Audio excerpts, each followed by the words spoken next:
spying linebackers.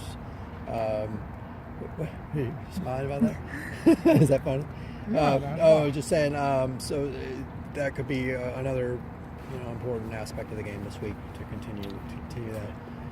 I think the biggest thing this week is just going to be physicality, should I say, up front. That's something that we're focusing on. Heavy, they have a very physical offensive line. That's their MO, very hard hat.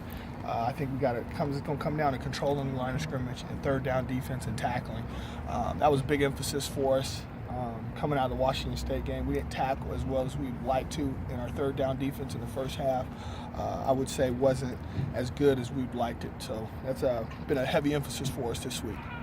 Coach was talking about putting a premium on finishing situations, putting the ones on the ones, and trying to execute. How did you see it kind of playing out in practice? It's always good to have good on good. It brings that juice, brings that intensity to practice.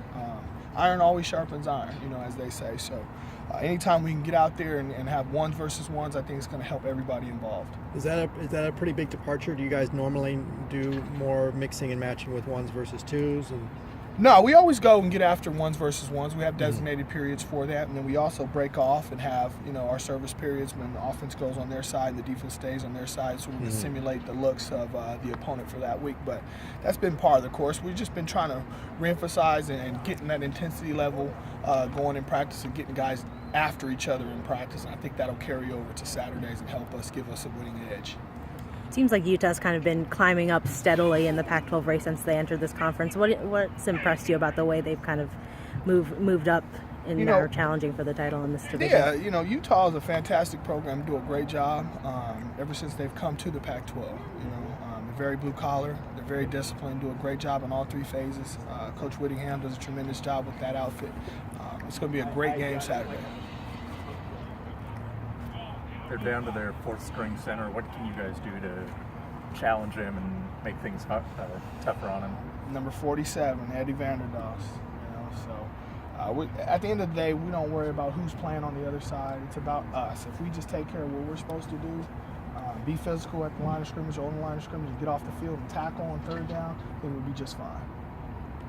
Seemed like you guys had maybe a few issues on special teams, whether it was Austin punting or I think Randall kind of flubbing that last punt. What have you done to kind of work on some of the special teams this week? The big emphasis for us, as you see those guys back over there on the jugs, we have to get the ball secured. Like I said earlier in the year, the big thing is ball security and protecting our yards. As far as our punter, he's a young kid, so there's going to be some of those growing pains. One thing that you learn as a coach is one of the most underrated coaching aspects, or should I say attributes, is patience, and having the patience for these guys to kind of go through those growing pains a little bit. But hopefully he's better coming out on the other side going through that.